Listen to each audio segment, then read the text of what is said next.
Sir मेरा friend Bhopal से धमकियां दे रहा है, बोल रहा है धज्जियां उड़ा देता हूं मैं, कुछ उपाय बताएं आप। बेटे ये जितने भी धज्जियां उड़ाने वाले हैं ना, इनसे सवाल नहीं उड़ते दो चार, अगर इधर उधर से घूम जाए तो धज्जियां उड़ाएंगे ये। अगर पूरे दिन उसी में पागल रहेंगे, सुबह शाम तक गुड मॉर्निंग फिर गुड आफ्टरनून, चाहूंगा मैं तुझे सांझ दोपहर सवेरे, ऐसे नहीं। पहले गानों में भी था चाहूंगा मैं तुझे सांझ सवेरे, दोपहर में नहीं। दोपहर में क्या करना है? पढ़ाई करना। सांझ सवेरे चाली आपका क्या है? चाहूंगा मैं तुझे सांझ सवेरे दोपहर रात दिन। ऐसे नहीं चलेगा, समझ रहे कि नहीं? सर हमारे रिलेशनशिप में कास्ट बीच में आ रही है, क्या करूं? तो आप साइड से निकल जाइए। अगर आप बाइक से जा रहे हैं, बीच में बिजार आ जाए तो क्या करते हैं? साइड से निकल जाते हैं कि नहीं? तो जो चीज बीच में आ रही है साइड से निकल जाइए, कोई दिक्कत नहीं। और बताइए सर, मेरी वाली के लिए 1 साल इंतजार करने के लिए बोलिए, कैसे मनाए? देखिए अगर कोई आपसे 1 साल मिलने के लिए बोल रहा है तो वो बहुत समझदार है और वो आपको टरका रहा है, आप नहीं समझ पा रहे इस बात को। जब भी कोई आपसे 1 साल इंतजार है, इस तरीके की बातें कर रहा है, तो वो ये कोशिश कर रहा है कि 1 साल तक आप इस तरीके की बातें नहीं करेंगे, मैच्योर हो जाएंगे, तो वो बात को टाल रहा है। जैसे जब हम घर पे बचपन में खिलौना मांगते थे, पापा मुझे बाइक चाहिए, चल अगले साल देख लूंगा, क्या कभी दिलवाई अगले साल? नहीं। तो ये वैसे ही टाला जा रहा है आपको। आप अपनी पढ़ाई पे ध्यान दें और दूसरे दरवाजों को खटखटाएं, इतना ही कहूंगा। आगे सर डर लगता है इतने सारे लोगों में सिलेक्शन कैसे होगा? देखिए ऐसा नहीं है। अगर आज ऐसा डर होता तो क्या मोदी जी प्रधानमंत्री बन पाते? उनको था कि नहीं? और वैसे भी कोई आदमी सोचता नहीं कि क्या बनना है।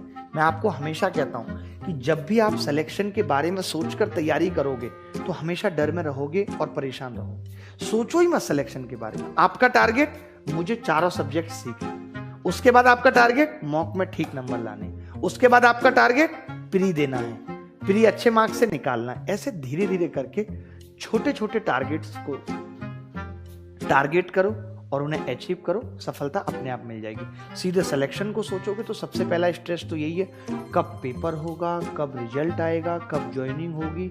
जब तक तो वो फूफा भी निकल लेंगे जो चिढ़ाते हैं हर वक्त, समझ रहे हो? इतनी दूर का अगर सोचोगे तो स्ट्रेस होगा।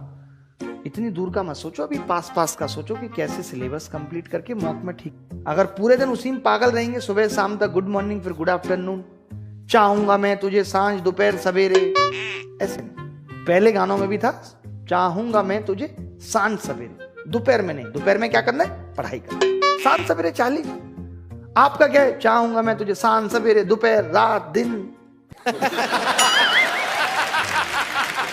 ऐसे नहीं चलेगा, समझ रहे कि नहीं? सर हमारे रिलेशनशिप में कास्ट बीच में आ रही है, क्या करूं? तो आप साइड से निकल जाइए। अगर आप बाइक से जा रहे हैं, बीच में बिजार आ जाए तो क्या करते हैं? साइड से निकल जाते हैं कि नहीं? तो जो चीज बीच में आ रही है साइड से निकल जाइए, कोई दिक्कत नहीं। और बताइए सर, मेरी वाली के लिए 1 साल इंतजार करने के लिए बोलिए, कैसे मनाए? देखिए अगर कोई आपसे 1 साल मिलने के लिए बोल रहा है तो वो बहुत समझदार है और वो आपको टरका रहा है, आप नहीं समझ पा रहे इस बात को। जब भी कोई आपसे 1 साल इंतजार है, इस तरीके की बातें कर रहा है, तो वो ये कोशिश कर रहा है कि 1 साल तक आप इस तरीके की बातें नहीं करेंगे, मैच्योर हो जाएंगे, तो वो बात को टाल रहा है। जैसे जब हम घर पे बचपन में खिलौना मांगते थे, पापा मुझे बाइक चाहिए, चल अगले साल देख लूंगा, क्या कभी दिलवाई अगले साल? नहीं। तो ये वैसे ही टाला जा रहा है आपको। आप अपनी पढ़ाई पे ध्यान दें और दूसरे दरवाजों को खटखटाएं, इतना ही कहूंगा। आगे सर डर लगता है इतने सारे लोगों में सिलेक्शन कैसे होगा? देखिए ऐसा नहीं है। अगर आज ऐसा डर होता तो क्या मोदी जी प्रधानमंत्री बन पाते? उनको था कि नहीं? और वैसे भी कोई आदमी सोचता नहीं कि क्या बनना है।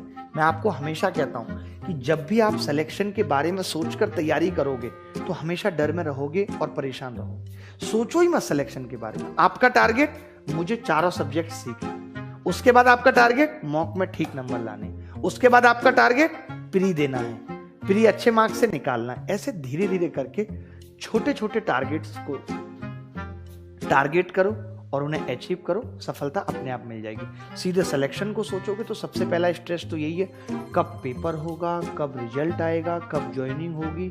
जब तक तो वो फूफा भी निकल लेंगे जो चिढ़ाते हैं हर वक्त, समझ रहे हो? इतनी दूर का अगर सोचोगे तो स्ट्रेस होगा। इतनी दूर का मत सोचो, अभी पास का सोचो कि कैसे सिलेबस कंप्लीट करके मॉक में ठीक नंबर लाऊं, उससे ज्यादा मत सोचो। और लंबाई 12 सेकंड में चल रही थी। आराम से भैया, यहाँ पड़ोस में कई बकरी रहती हैं, चीखती रहती है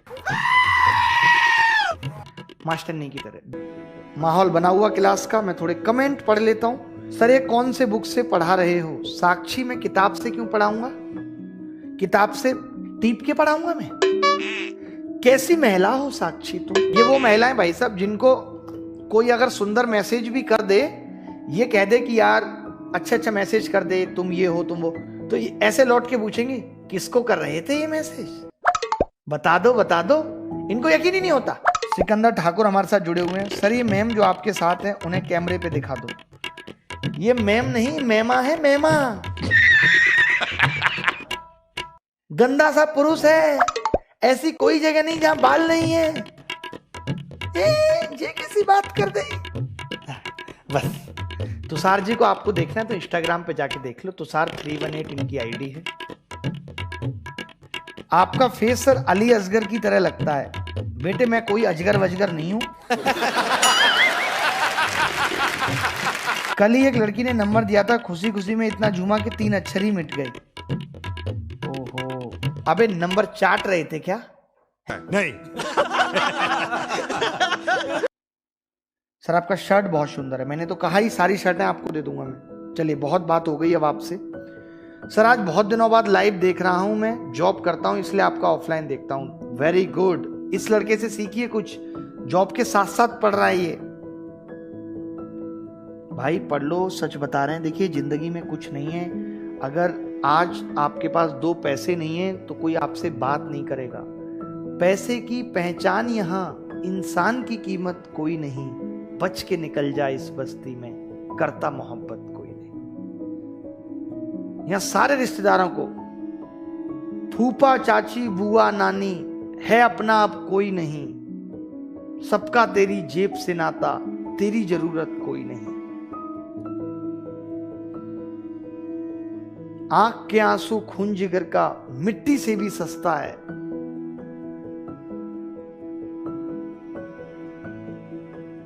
समझ रहे हैं कि नहीं?